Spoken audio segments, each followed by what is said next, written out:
office of the man who runs a superpower. This is a rare and candid insight into the man and machinery making decisions that will have a profound effect on people around the world. Our guide into this usually forbidden world is the President's chief photographer, Pete Souza. Sorry about that, sir. Yeah, that's a little embarrassing. Man, I tell you. You're rapping it somewhere. This is really much better. This is a unique glimpse into the life and times of a president carrying a huge burden of expectation and the compelling, relatively unknown inside stories of his predecessors, as told by the photographers who witnessed and recorded the most intriguing moments of presidential history. Only the crew. No, there will be no picture. Tales of upheaval, tragedy, and joy. The closest person to the president is often his photographer. I think at this point, Pete and I are like an old couple. We sort of know each other, and he's like a member of the family.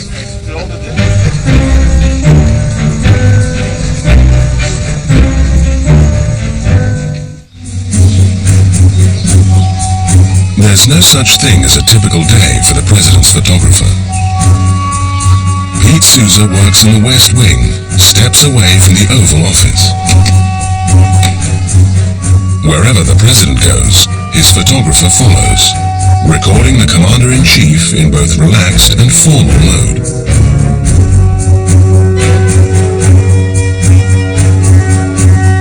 In this case, it's a meeting with the Canadian Prime Minister.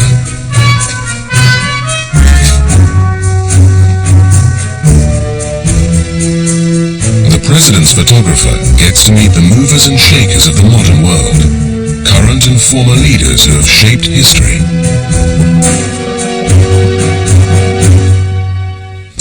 The job also allows access to the places where history was made, like the map room on the White House ground floor. It was here, 65 years ago, that President Franklin Roosevelt directed America's involvement in the Second World War. But this event is to meet and greet heroes of a very different battle. The President and First Lady are welcoming America's Olympic gold medalists.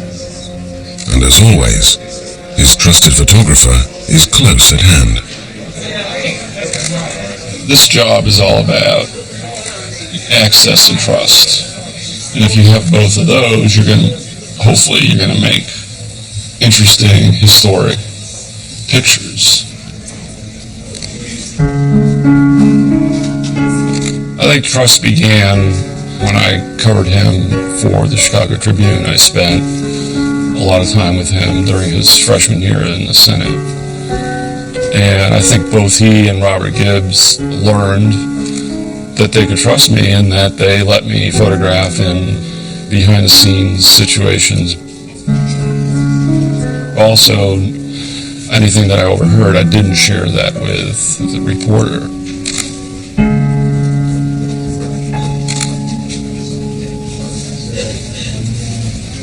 It is actually a very difficult thing for anybody who occupies this office to be under that kind of constant observation. It's one of the hardest things to get used to in being president. But when you have somebody like Pete Souza, who you trust is a friend and who is able to purposely fade him into the background so that at a certain point you don't notice he's there, then it makes it a little bit easier. That relationship built on trust extends to key colleagues like Secretary of State Hillary Clinton. She's on hand to welcome the Canadian Prime Minister, who has his own official photographer, Jason Ransel. There he is. How you doing, man? Good to see you.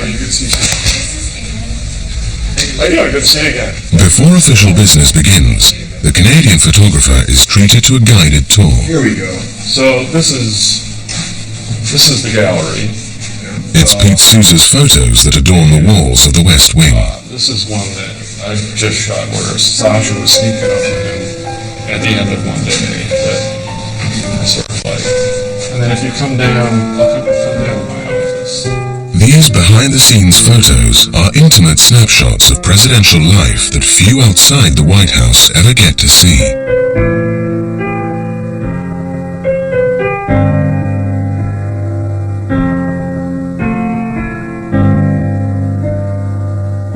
Everybody enjoys Pete's pictures. The one that is my absolute favorite, though, is the one that Pete took of me blocking Reggie Love's shot playing basketball, which we left up there, I think, a little longer than usual. Reggie Love is the president's personal aide. He's also a former college basketball star. Usually there's a rotation, but through a presidential directive, I think that stayed up for 2 or 3 months. Pete's office used to be the White House barber shop, a place where presidents could get a trim while still doing business.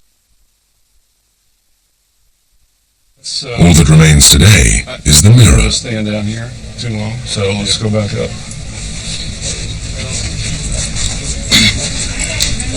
I don't ever want to be in my office when,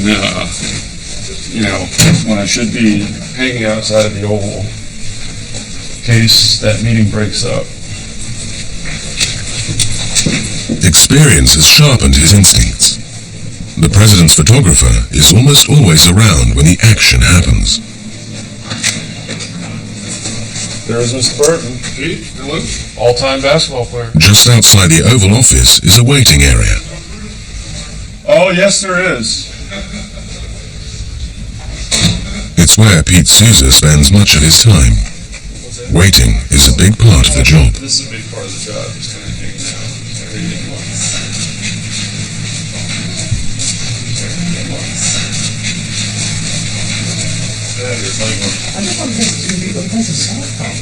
A private meeting with another head of state is just one of any number of events that official photographers are expected to record. Events that can happen at the same time. In this case, while her husband is meeting with Canada's Prime Minister, the First Lady, Michelle, is hosting a breast cancer awareness function.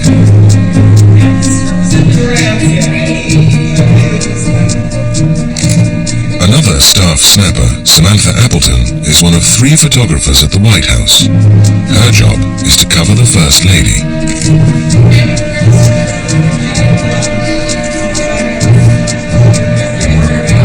You know, I think we're both learning. I've never done anything quite like this, and she's never had a photographer trailing her all the time. Rebecca and Shelby. People feel an intimacy with her. She's very approachable in that way, and she's a big hugger. That how people reach out to her in a physical way.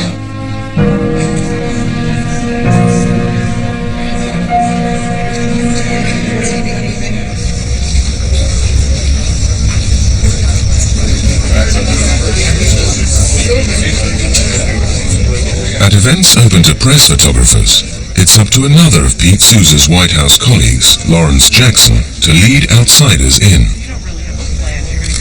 No, it's very fluid, because people are walking around, we're about to go in. Lawrence Jackson used to work for Associated Press. Now he's watching over his former colleagues who visit the White House. Unlike them, he doesn't have the pressure of working to news deadlines.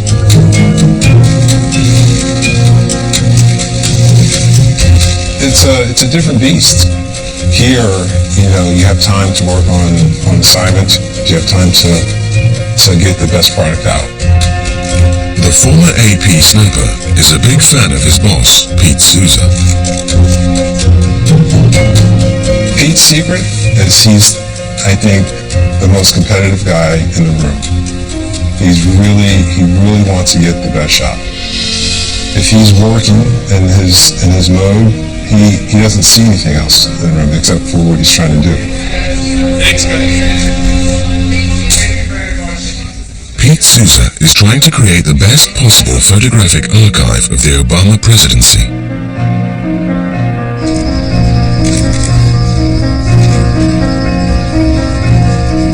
The post of official photographer was created almost 50 years ago by Lyndon Johnson.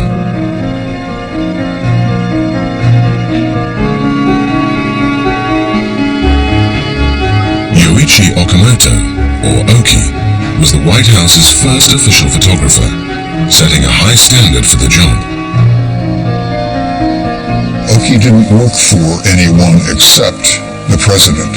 He was able to walk into the Oval Office when he thought or knew something was going on and begin photographing. And he would stay as long as he wanted. His images gave outsiders an unprecedented view of critical moments in the White House. But I think just because of the character that LBJ was, that I don't know that there'll ever be another set of pictures like his. Expressive, domineering, and seemingly oblivious to the camera, LBJ was the ultimate subject.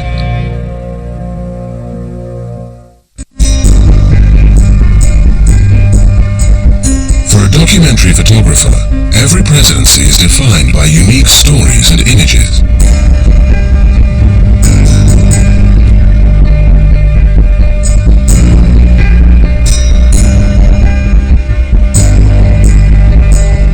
For Lyndon Johnson, it was civil rights and the Vietnam War. Ronald Reagan is linked to the end of the Cold War. Among other things, Bill Clinton will be remembered for his efforts to broker Middle East peace. At the time this program was being filmed, President Obama was battling to bring healthcare reform and medical benefits to tens of millions of poorer Americans. It would prove to be an uphill battle, even before his Democratic Party lost control of the House of Representatives in a midterm election defeat. Ladies and gentlemen, the President of the United States. You know, some of you remember during the campaign, we had a slogan, "Fired up." There we go. Not everybody here knows how this story came about, so I'm going to tell it again. Fired up story. This will get the crowd going. Because it bears on healthcare reform. An impassioned speech, but the seasoned photographer looked to the audience for his inspiration. You know, in a lot of ways, the faces of these people really tell the story. And if it tells you more about him than a picture of him at the podium. And if a voice can change a room, it can change a city.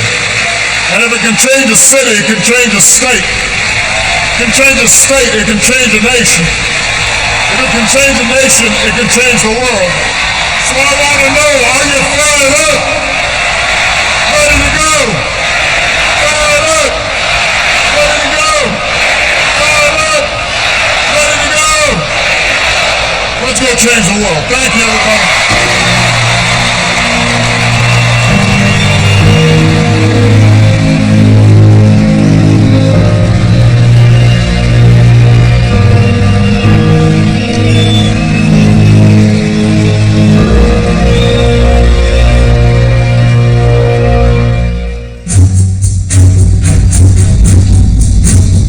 Another day, another presidential tour. This time to New York for a speech on Wall Street. Barack Obama's presidency has navigated America through one of the most turbulent periods in global financial history. Few will ever get to ride on Air Force One, but the president's photographer is one of its most frequent flyers. Pete Souza has been flying high with America's Commander-in-Chief for many years. He also served as Ronald Reagan's official photographer during the 1980s. Air Force One has a crew of 26 and space for 76 passengers, which often includes Secret Service and military officers, press corps, senior staff, medical crew, and guests.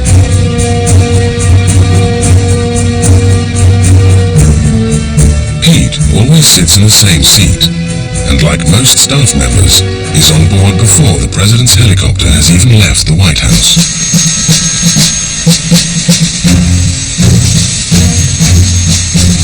But he's back out of his seat and on the tarmac when the president arrives on his personal helicopter, Marine One.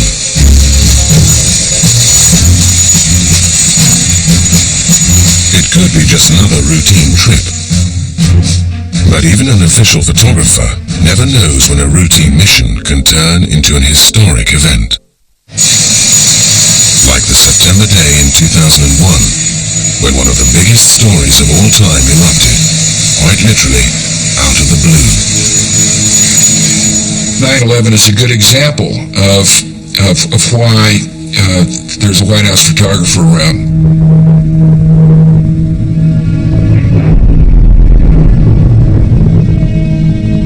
I'd gone in the classroom to talk about reading, and Andy Card came in and whispered in my ear, "A second plane has hit the World Trade Center. America's under attack."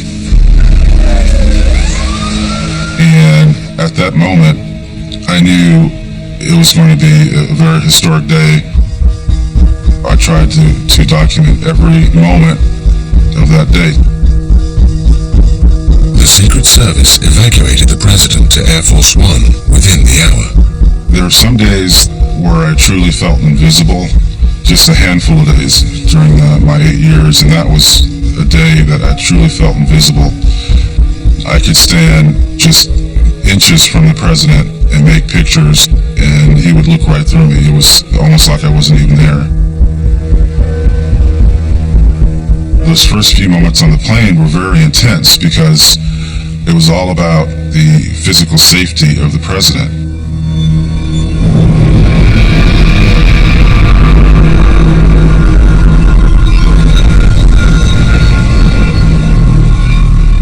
The eeriest moment was when the president stepped out of the cabin and he said, "I heard that Angel is the next target." There was a caller that called in with the Air Force One's code name, Angel. He said, "Angel is next." And so at this point in time, people were taking every threat incredibly seriously. It, to me personally, was like documenting a nightmare. At the time, Eric Draper was too absorbed in doing his job. The sense of tragedy and personal risk would come much later. I don't think I really digested in my mind everything. I think a lot of times using the camera as a distraction worked for me.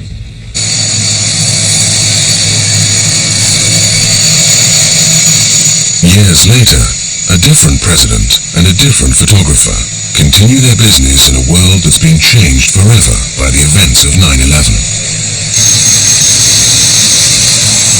Even a routine trip, like this visit to Manhattan, follows strict security procedures. In this case, at least 3 other helicopters are included in the president's entourage.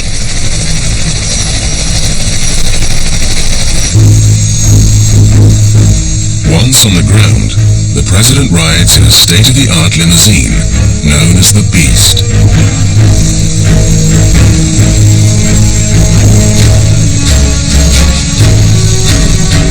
What appears to be a luxury vehicle is said to be built more like a tank.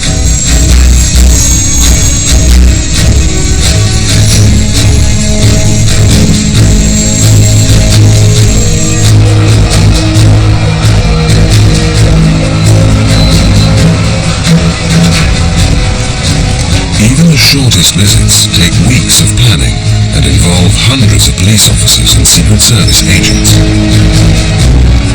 Even though his boss is surrounded by a ring of security, a presidential photographer is expected to be in position to capture every moment without causing any fuss.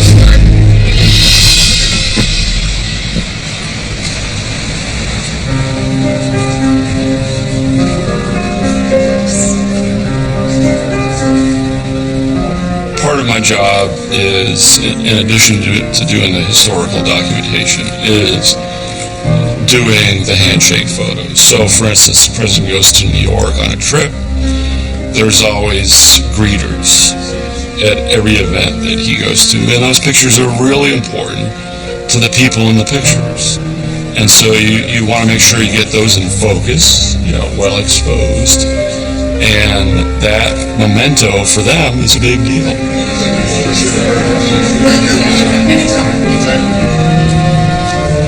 In an average week, the president's camera team will take up to 20,000 shots.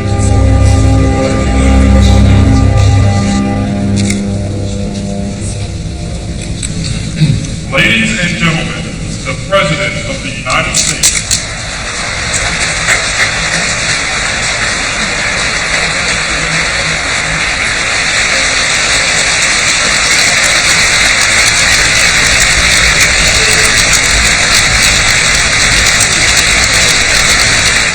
Okay, right here, sir. For public servants and members of the public who get to meet the president, Pete Souza's photos are treasured mementos. But now and then, even a pro like Pete can come unstuck. Sorry about that, sir. Yep, just gotta switch. I took too many pictures of the speech. He caught me in an embarrassing moment. It's like that never happens to me. Sorry about that. Yeah, that's a little embarrassing. Man, I tell you. National Geographic, and suddenly, the camera broke down. Golly. I filled the disc. He's usually much better than this. Remember, you got to take the lens cap off. No, it wasn't The the lens lens cap cap. is important. No. It was I filled the disc. I mean, the speech was so exciting that I filled the disc with. All right, we're ready to go.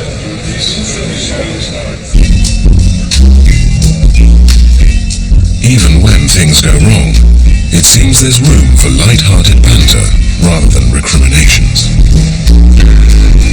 The president and staff like Pete Souza spend so much time together, they've become like a big family. I think the great thing about this administration is all these people that go on all these trips, everybody gets along.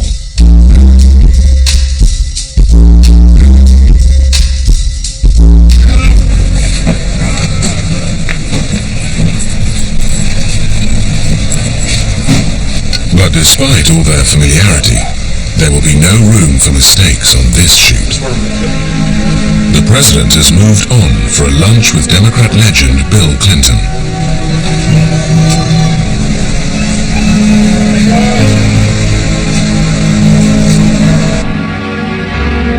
Obama's predecessor understands all too well the pressures that come with constant attention from mainstream media. But among the many lenses focused on the president, at least one will always be friendly, recording presidential business rather than personal scandal. A still photograph is extraordinarily powerful. The amount of information that can be in it, the way it can connect to the individual viewer.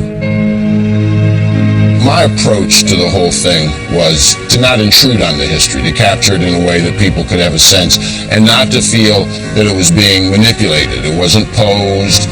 It was natural and candid. During Bill Clinton's time, official photographers had to work with film.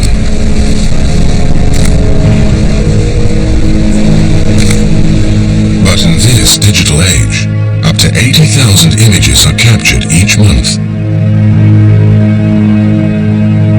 It's up to White House photo editor Alice Gabrina to view every single shot.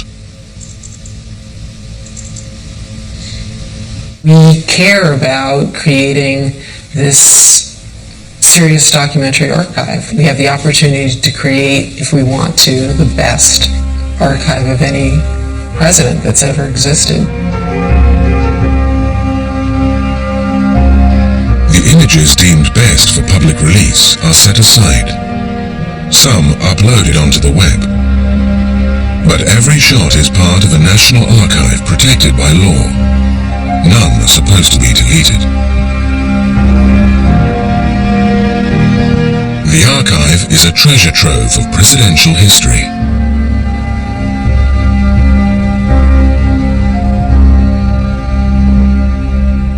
course, not all snaps are taken on the fly. Official portraits are meticulously planned.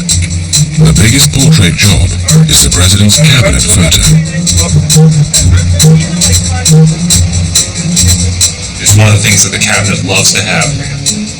You also get a cabinet photo, and every member of the cabinet signs each other's photos. It's a little like a high school yearbook. This group shot will be the responsibility of another official photographer, Chuck Kennedy.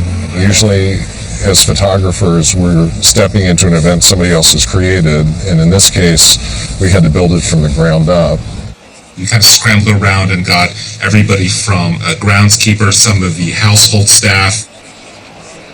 Our best friends became the kitchen staff. We could call them and they could grab like 12 people really readily and pose for a minute and pretend to be the Secretary of State or whoever.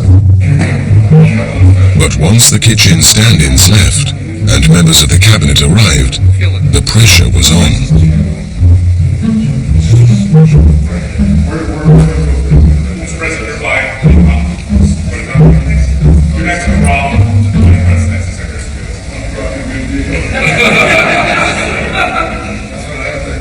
And so we kind of got everybody into place. We took a lot of photos. When the president, after 12 or 15 or 20 frames or however many I shot, goes, okay, one of those must have worked, you're just hoping that nobody blinks.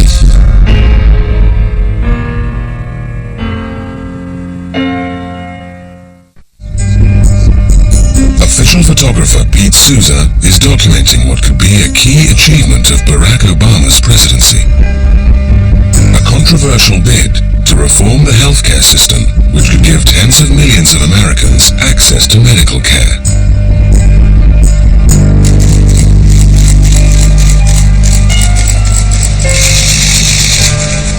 Good afternoon, everybody.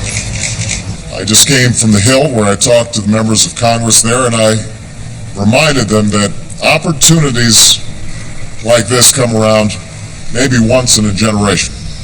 Most public servants pass through this. The bill would be passed, but only by a slender margin and subject to a legal challenge by his Republican opponents.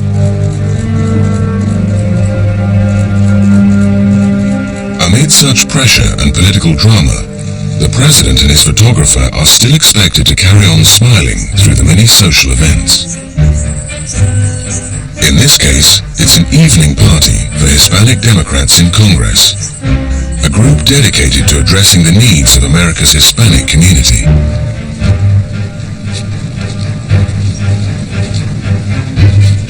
We can go till 10 o'clock. I am so lucky to be doing this. It's been just a great opportunity to document history. I feel just so fortunate, but it's a grind. This job is a grind. And I'm sure if you talk to other White House staff people, they would say the same thing. All right, let's go. Maintaining a life outside of work is a challenge for all White House staff. The thing that's the hardest for me is keeping up with friends. I'm sure my friends think I've abandoned them, but if you wait another 3 years, I'll get back to you for sure.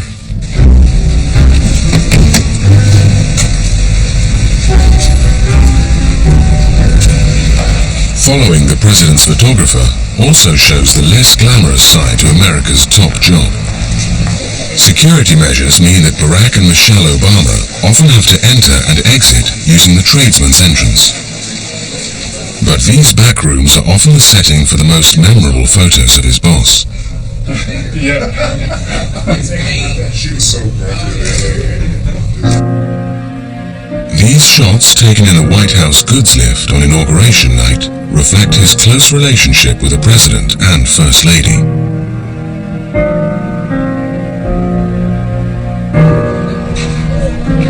I'm not sure how I would describe my relationship with the President. I would say that he would call me a friend, and I would say that our friendship is based more on a professional relationship. Well, Pete and I are friends at this point. I mean, we know each other. He's seen me on difficult days. He's seen me on happy days. He has gone with us when my family takes trips, and has gotten to know Michelle and the girls. There's nothing that Pete would do that in any way I would be worried about, and I think he feels the same way that I've got his back. And so Pete really does feel like part of the family. It's the kind of intimacy that allows for memorable images.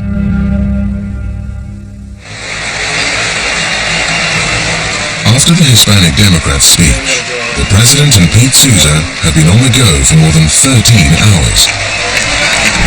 I don't think he's going to work a rope line, but he might. I'm just going to...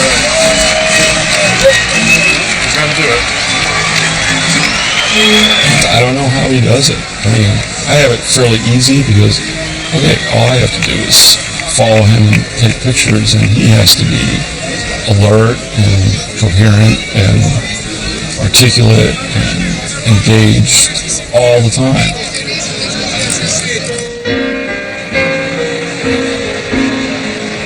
At Christmas time, White House staff tried to create a holiday atmosphere.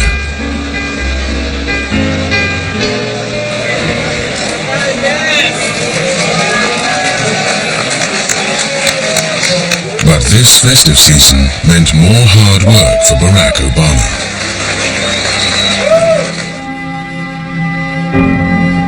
Well into his term as president, the glow of election victory had faded. Fierce opposition to his healthcare reform bill at home, the global financial crisis, and the growing death toll from battles in Afghanistan and Iraq overshadowed the holiday season.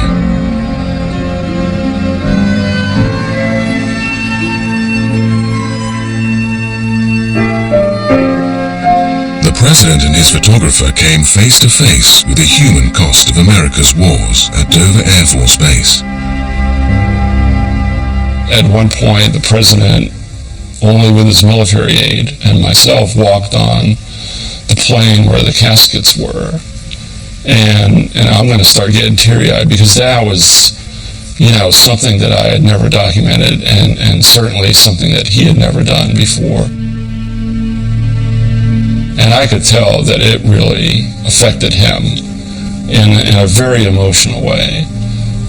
To me, that was a private moment. I wanted to document it for history, but I didn't want to affect the scene for him.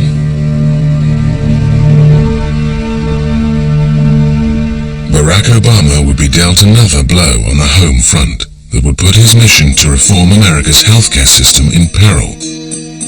A blow that foreshadowed electoral setbacks to come. This is a big news because at stake right now, healthcare reform and a lot of other stuff, the Democrats will... An underdog Republican won a special election for Senator Kennedy's seat in Massachusetts. So this is very significant for the president and Democrats on so many issues.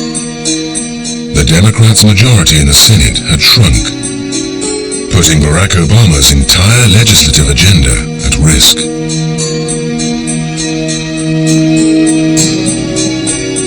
The Massachusetts vote kind of came out of nowhere. I don't think people expected it. So I think it was something that was just not on anybody's radar. The president also had to focus on his pending State of the Union speech.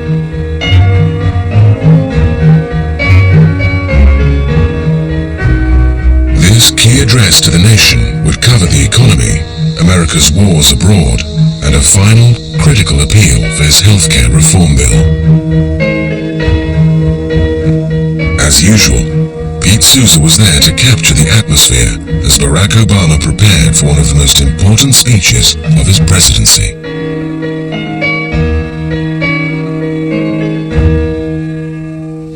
I think people's favorite pictures is me going over a speech with my speechwriter John Favreau and my scrawl all over the place, and it's just a picture of the page, and that's something that you take for granted, but when it's suddenly blown up, you realize that sends to the public, I think, a sense of what the day-to-day activities of the White House are really like. Still load. We're leaving.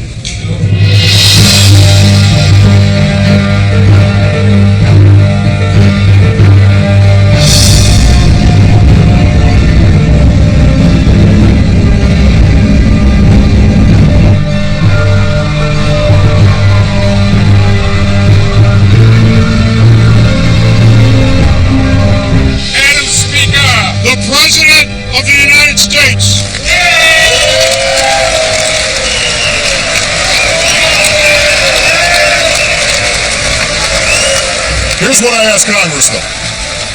Don't walk away from reform. Not now. Not when we are so close. Let us find a way to come together and finish the job for the American people. Let's get it done.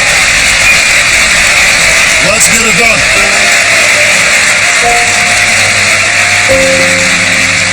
These defining images show why the White House continues to employ a team of official photographers. Their intimate relationship and access to the president means they can capture unique images ordinary press photographers can't. But not every president has allowed such access.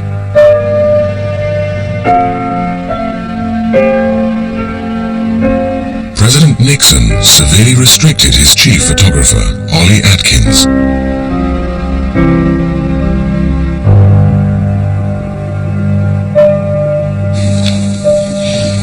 On the night of his resignation speech to the nation, before the television broadcast began, the president had this ultimate and most revealing exchange with Atkins. You got an extra camera in case the lights go out?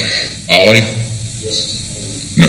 Only the CBS crew now is to be in this room during this. Only the crew.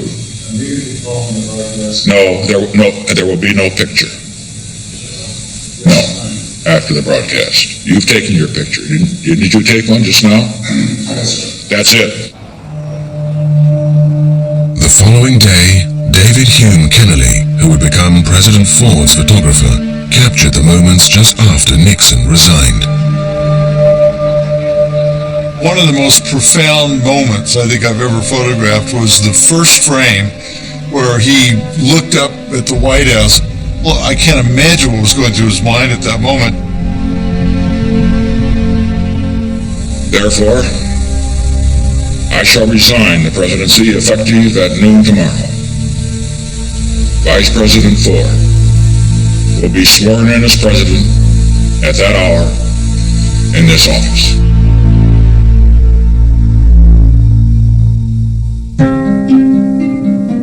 Gerald Ford assumed the presidency at a time when public distrust of the White House ran deep. He chose Kennelly to be his photographer, in part to help open up the White House. Many photographers get close to the president and first family, but David Kennelly's relationship was unique. They treated me like a member of the family. I don't know how else to put it. Some of the best pictures I took, for instance, Mrs. Ford looking out of the window in her bathrobe from behind. She looks like she's in a bird cage almost. It was taken when she didn't even know I was in the room. But at the end of every day, President Ford almost always invited me to come up and have a drink, with him and Mrs. Ford, and I was the only one.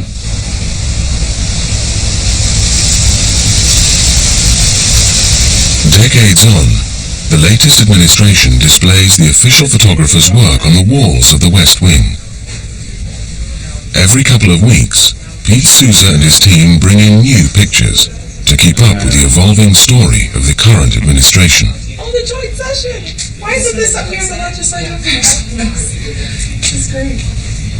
I would say changing of the pictures is one of the biggest events that happens around here that everybody loves. There's no question about it. What do I think of Pete's photos? They're magnificent. Every single day I stop and look at them. He manages to capture the best expressions on people's faces and tells a story. When Pete changes them, you can't walk through because all the staff is watching and looking for the new pictures. It is amazing.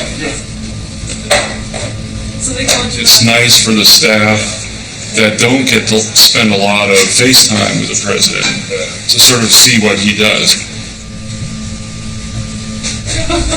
Did he flip through? Sometimes the president can't resist a sneak preview. Sam and I just walked. He was down here flipping through the photos. And he was whistling. He's whistling, and he goes, "I love looking at these new job ads." Pete took a wonderful picture. It's a very simple picture of a little boy who came in with his family. And he was the son of somebody who works at the White House. He couldn't have been more than 3 or 4 years old. And he very boldly told me that people told him that he and I had the same haircut. And so he wanted to see if that was true. So I put down my head so that he could examine my hair. And he helpfully pointed out all the gray hairs. And then he decided to pat me on the head just to get a feel for it. And Pete took a picture, and I think that one has stayed up through the whole year and a half, just because it reminds you not to take yourself too seriously. If a 3-year-old can pat you on the head in the Oval Office, then you're probably keeping your sense of humor. 16 months into his term, the president's photographers had produced almost 1 million photographs. Tens of thousands recording Barack Obama's battle to reform America's healthcare system.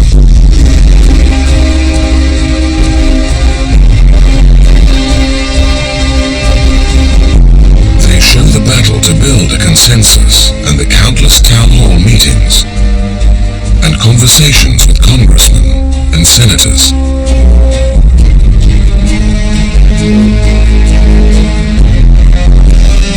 In the critical days leading up to the vote, Pete Souza was there, recording the event that would decide whether Barack Obama would achieve his goal, a reform that could make or break his presidency.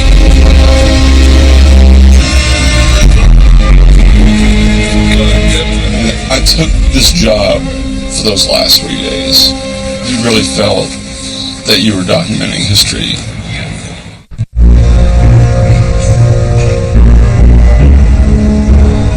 I remember the incessant number of phone calls by him calling individual congressmen. And he used like the Oval Office phone, he used Katie Johnson's phone, and he used Ron's cell phone. You know, it's like in the limo making calls. These are the final nerve-wracking moments captured on camera as Barack Obama waited to see if his key pledge and a vote on healthcare reform would be passed.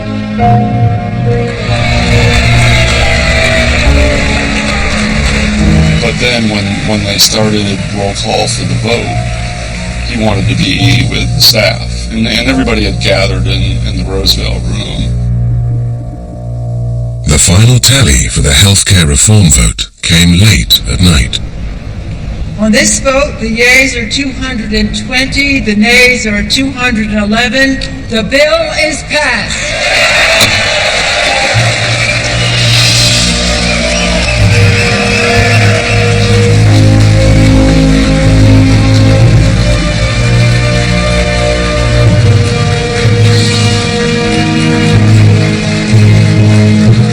I think that's when it really hit people how historic this was. You know, here's something they had worked for basically since day one of his presidency. The president invited his staff up to the White House residence to celebrate. And we went up on the Truman balcony, and toasted all these 25-year-olds and a bunch of people who had worked so hard in relative obscurity to make this thing happen. It was one of those moments that that reminds you why you got into politics in the first place.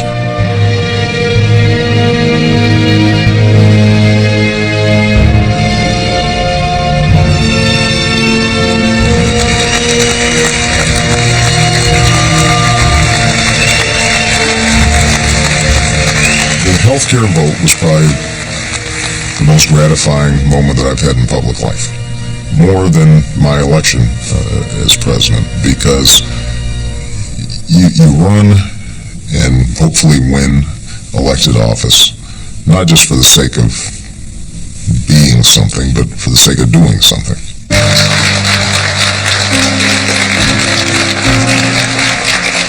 It's a sense of purpose that seems to be infectious. I feel like I'm the luckiest SOB photographer in the world, and I'm not going to let, these years go by without making the most of it.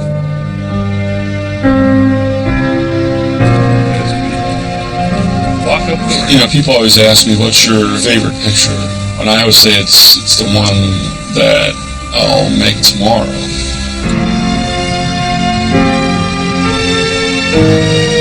The final story of Barack Obama's term as president is still to be written.